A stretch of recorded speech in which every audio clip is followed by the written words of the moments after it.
Nicolas Bouzou, alors lui n'a pas de maison, mais il a 66 millions de followers sur Twitter. Elon Musk, il a 50 ans, désigné hier personnalité de l'année par le magazine Time. Il a des fans, il a aussi des détracteurs, Elon Musk. De quel côté vous situez-vous? Laissez-moi deviner.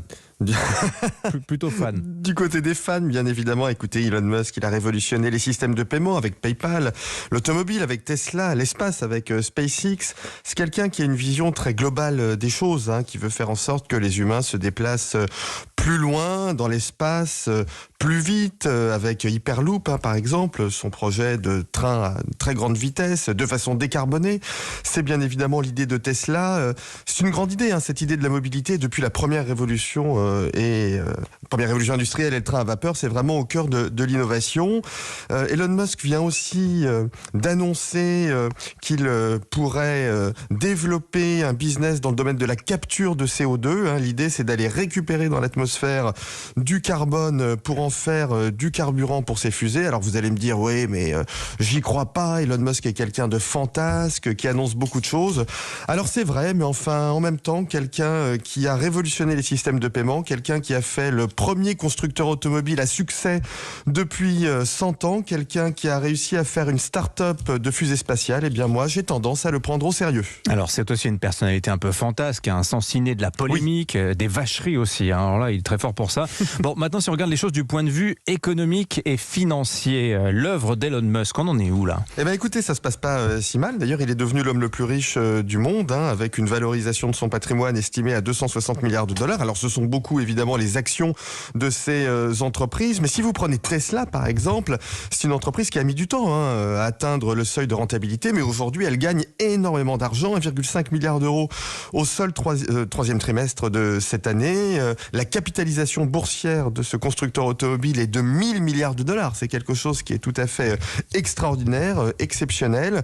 Elle produit beaucoup, pendant longtemps elle a eu des difficultés manufacturières, mais aujourd'hui elle est capable de produire à peu près 900 000 véhicules par an. Il y a une usine chinoise, une gigafactory chinoise, et puis vous savez, Dimitri, qu'il va bientôt y en avoir une près de Berlin. Alors c'est un peu à la Elon Musk, elle n'a pas encore toutes les autorisations, elle commence à produire un tout petit peu alors qu'elle n'a pas encore eu son permis de construire, mais enfin bon, ça permet quand même de la production. Les approvisionnements sont assurés, contrairement à d'autres constructeurs automobiles, par l'intégration verticale, c'est-à-dire que Tesla produit elle-même des semi-conducteurs, donc c'est une magnifique réussite économique. C'est un peu plus compliqué, pour être honnête, du côté de SpaceX, qui est une entreprise qui est énormément soutenue par l'État américain et par la NASA en particulier, qui lui passe beaucoup de commandes avec des prix qui sont des prix élevés. Ouais, soutenue, vous êtes gentil, et dépendante, moi je dirais. Alors il y a d'autres choses aussi, il y a Neuralink, les implants neuronaux, les tunnels, et puis il y a son grand rêve, Mars.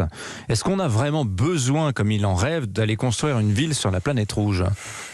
Écoutez, oui, il me semble que oui. Vous savez, l'exploration spatiale fait maintenant, depuis plusieurs décennies, partie du rêve humain. Et de toute façon, l'humanité a toujours voulu explorer, a toujours voulu aller plus loin. Mais vous savez, Elon Musk, c'est ce qu'on appelle un entrepreneur schumpeterien. C'est celui qui change vraiment l'économie. Alors on lui reproche parfois, en effet, de dire des choses bizarres, de faire des tweets à l'emporte-pièce, de fumer du cannabis à la télévision. Alors, en effet, il ne faut pas le faire. Il ne faut pas fumer de cannabis à la télévision et même ne pas fumer de cannabis tout court. Mais enfin, écoutez, c'est ça l'entrepreneur schumpeterien, c'est quelqu'un qui n'est pas comme les autres, qui n'a pas forcément le profil d'un haut fonctionnaire français. C'est quelqu'un qui donne du sens, qui est un exemple d'ailleurs pour beaucoup de jeunes. Je parle de l'exemple entrepreneurial, bien évidemment, pas du cannabis.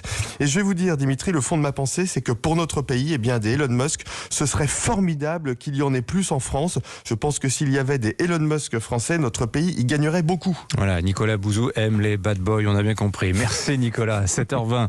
C'était